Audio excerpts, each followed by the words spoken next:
Morning tayo, good morning sa ating lahat dyan, sa ating mga kababayan, Luzon, Visayas at Mindanao. Magandang umaga po. Ngayon po ang ating diesel dito sa Shell ay 84.90 diesel, mga kababayan.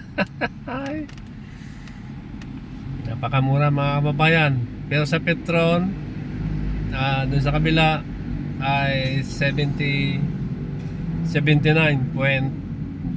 ata, mga kababayan, mga ganun presyo. Pero dito muna tayo, mga kababayan, sa ating pag-usapan yung connector sa may C5, mga kababayan, doon sa may Cavitex ay makapagbigay ng solusyon sa trapiko, mga kababayan. So panoorin natin ito, ang report, mga kababayan. Tayo po ay manood at makinig, mga kababayan. Commuter ang inaasang makikinabang sa pagbubukas ng Segment 3B ng Cavitex C5 Link Expressway ngayong Marso. Nagulat ni Elijah Canlas. Mas mabilis at mas maginhawa. Yan ang pangako ng pamunuan ng Bea Tollway Corporation sa pagbubukas ng Cavitex C5 Link Expressway. Mula sa halos 1 oras na regular na biyahe, inaasahang mapapabilis ang biyahe sa loob ng halos 15 minuto kapag nabuksan na ang Segment 3B ng nasabing toll. Ganda naman, 15 minutes. Kahit medyo mahal-mahal. na tatahakin ang kahabaan ng Manila, Makati, Pasay, Las Piñas, Parañaque, patungong Cavite. Ipinangako ng ahensya na maiibsan nito ang traffic ng kalakhan ng Maynila, gayon din ang suliranin sa alternative routes ng mga bumabiyahe. And as a comparison, dun sa R1, which is from Parañaque to Kawit, siguro ang dumadaan na sasakyan daily is more than 200,000 daily. Malaking bahagi ng operasyon ng Bea Tollway Corporation ay nakatuon sa toll collection systems, traffics, maintenance, road safety compliance at ang kaayusan ng dinaraanan ng mga motorista. Tinatayang kalahating porsyento ng kasalukuyang dami ng motoristang dumaraan ang mababawas sa oras na mabuksan ang Segment 3B. Siniguro ng kumpanya na ang kikitain ng toll ay mapupunta sa patuloy na pagsasaayos at pagpapaganda ng serbisyo para sa mas mabilis at mapayapang paglalakbay. A total revenue projection on a yearly basis of 4 billion. But out of that 4 billion revenue to be generated by the corporation, around 1 billion of that amount revenue will be contributed to the national government in terms of value-added tax and income tax of the corporation. Ang Bea Tollway Corporation ang nag-iisang tollway company ng gobyerno na nangangasiwa sa operasyon ng Cavitex sa ilalim ng Philippine Reclamation Authority o PRA. Elijah Canlas mula sa Pambansang TV sa Bagong Pilipinas.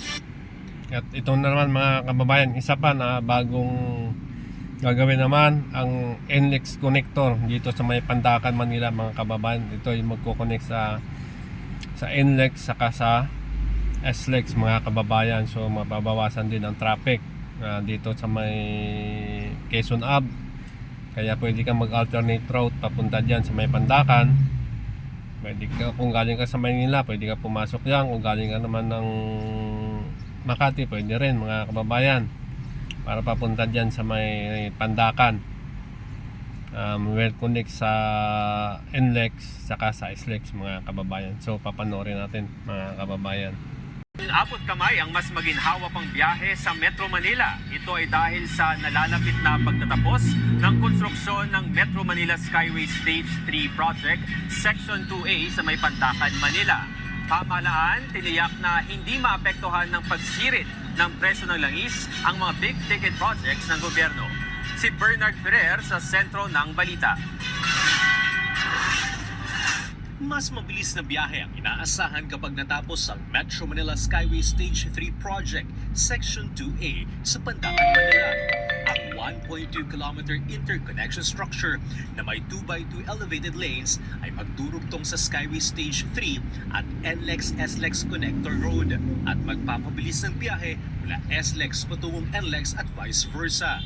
In-inspeksyon ni DOTR Secretary Giovanni Lopez, DPWH Secretary Vince Dizon at TRB Executive Director J.R. Tugade ang proyekto na naantala ng 6 na taon dahil sa right-of-way issues. Sa ngayon, 98% na ang proyekto. Inaasang 98% na, matatapos malapit sa na pala ikalawang matapos. bahagi ng 2027. Tinatayang 30,000 sasakyan ang daraan dito araw-araw. Kung tayo po ipabiyahe mula Buendia papuntang port area, kapag Saan sa sa mga- in an ordinary day, kapag medyo maswerte po kayo, abutin kayo kababayan, ng 2 oras. cellphone ang Kapag gamit natapos natin po ito, abutin lang po tayo ng Para 25 to makapag-atid 30 minutes.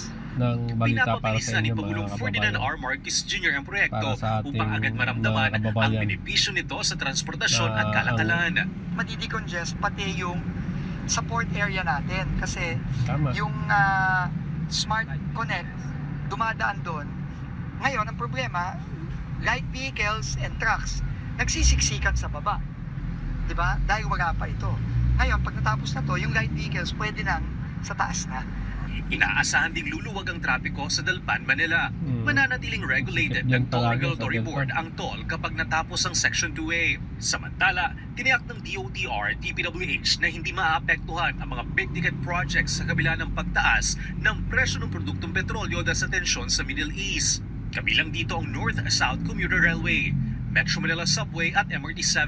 Ang utos lang sa atin ng ating Pangulo is tuloy-tuloy lang yung mga construction, Tama. especially those Tuloy-tuloy big ticket lang. projects. At huwag Kahit sana anong maging paninira, rason sige lang. itong nangyayari ngayon, nakaguluhan sa gitnang silangan, na itigil ang ating mga construction. Tinutukan din ng DOTR at DPWH ang implementasyon ng 4-day workweek maliban sa mga nasa critical operations sa transportasyon at mga proyekto ng pamahalaan. Bernard Ferrer para sa Pambansang TV sa Bagong Pilipinas. Hobby ko Brown, sarap pampaap! Tama yan. Kahit maraming batikos, maraming hindi natutuwa, lalo na sa mga galit sa gobyerno. Ayan, nakikita nyo tuloy-tuloy, pero lahat tayo magkikinabang. Kahit anong galit nyo sa pamahalaan, kahit ano ang batikos nyo, lahat yan ay magagamit nyo, mga kababayan.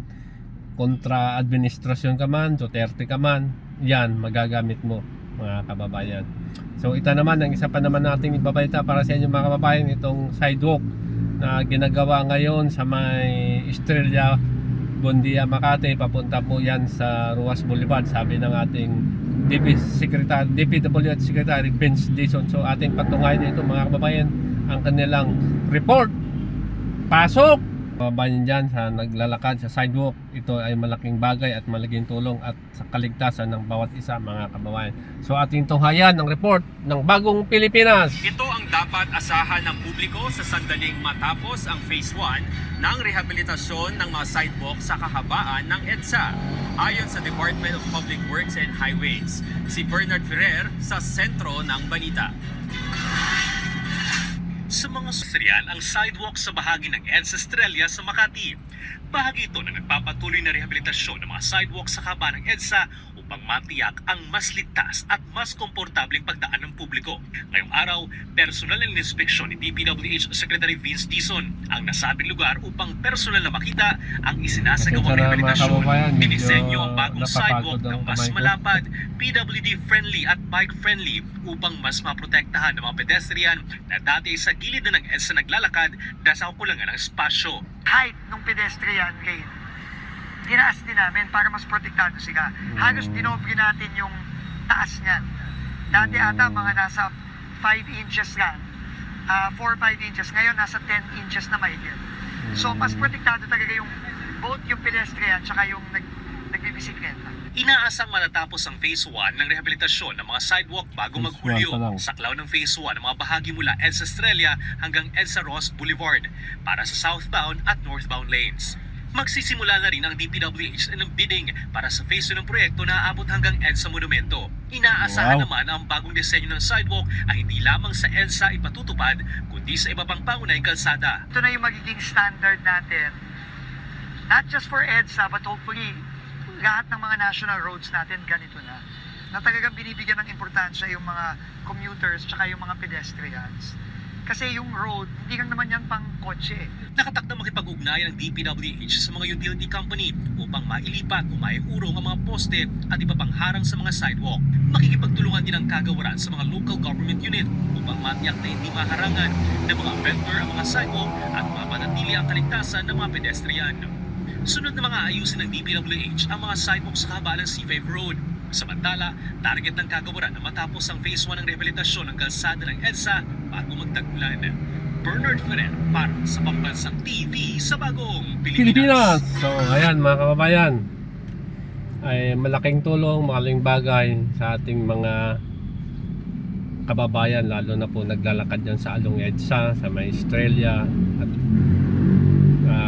mabigyan ng kaligtasan ng bawat isa mga kababayan. So pasalamat tayo sa ating DPWH Secretary Vince Dizon na tuloy-tuloy lang ang kanyang gawa kahit maraming batikos. Ganoon din sa ating DOTR Secretary, hanggang sa mga project sa ating mga skyway, mga subway at MRT mga kababayan. So maraming salamat po sa inyo at sa ating mahal na Pangulo PBBM, patuloy ng susupport sa mga ganitong proyekto. God bless you sa inyo lahat, sa 10 sa kabinete mga kababayan. So maraming salamat po muli. Bye bye. God bless us all.